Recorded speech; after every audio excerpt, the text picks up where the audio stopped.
বিস্ফোরণে কেঁপে উঠল ইসলামাবাদ, অসংখ্য মানুষের মৃত্যু। ভয়াবহ বিস্ফোরণ ইসলামাবাদে, অসংখ্য মানুষের মৃত্যুর আশঙ্কা, জখম হয়েছেন অনেকে। তবে বিস্ফোরণের নেপথ্যে কারা তা নিয়ে এখনো ধোঁয়াশা জারি রয়েছে।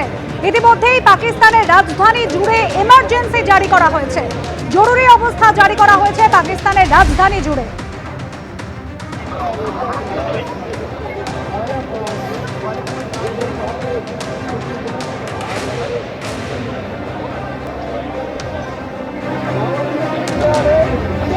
ইসলামাবাদে ভয়াবহ বিস্ফোরণ, যে বিস্ফোরণে কেঁপে উঠেছে পাকিস্তান।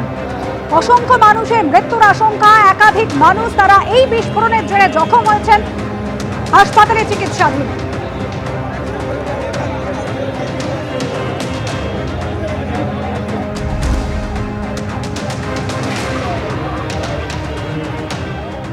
মৃত আর্মস নিয়ে, অ্যান্টি সোশ্যাল নিয়ে অমিত গাঙ্গুলির নেতৃত্বে 50টা মতন ছেলে এসে আমাদের পুজো কমিটিকে ক্লাবের টিভি, এসি, আমাদের 5 লক্ষ টাকা ক্যাশ নিয়ে পুরো ঘরটা ভাঙচুর করেছে। আমাদের পুজো কমিটি ক্যাশিয়ারের মোবাইল নিয়ে চলে গেছে। এই জিনিসটা ওই দিনের পর দিন এই আমাদের এলাকার লোককে মানে অত্যাচার করছে। এখানে পুকুর ভরাটের নাম করে বিরাট বড় একটা করছে। এখানে কোনো প্রশাসন মানে না, ও নিজেকে কি মনে করে জানি না। ঠিক আছে, এই আমি প্রশাসনের কাছে অনুরোধ করব কি অমিত গাঙ্গুলিকে অ্যারেস্ট করা হোক। অ্যারেস্ট না করলে গড়িয়া জনগণ কিন্তু আমরা পথ অবরোধের পথে যাব।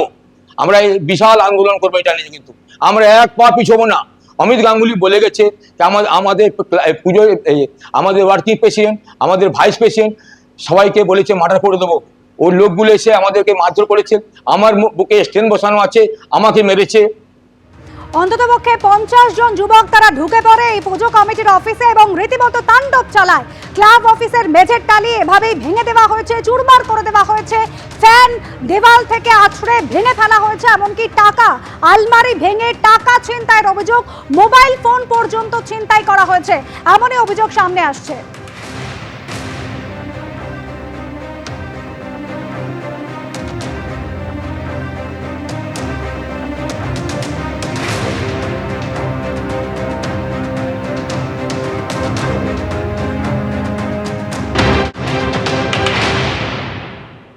এ বিষয়ে কিছুই জানা নেই, যদিও হয়ে থাকে ক্লাব সংক্রান্ত বিষয়, এদের নিজস্ব ইন্টারনাল ব্যাপার এবং বহুদিন যাবতই ক্লাবের নিজস্ব গোষ্ঠীদ্বন্দ্বের জীর্ণ এরা নিজেদের মধ্যেই ঝামেলা চলছে, এটুকুনি শুনেছি।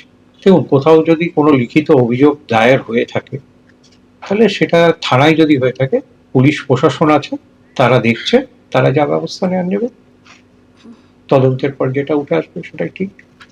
এবিপি আনন্দ, এগিয়ে থাকে, এগিয়ে রাখে।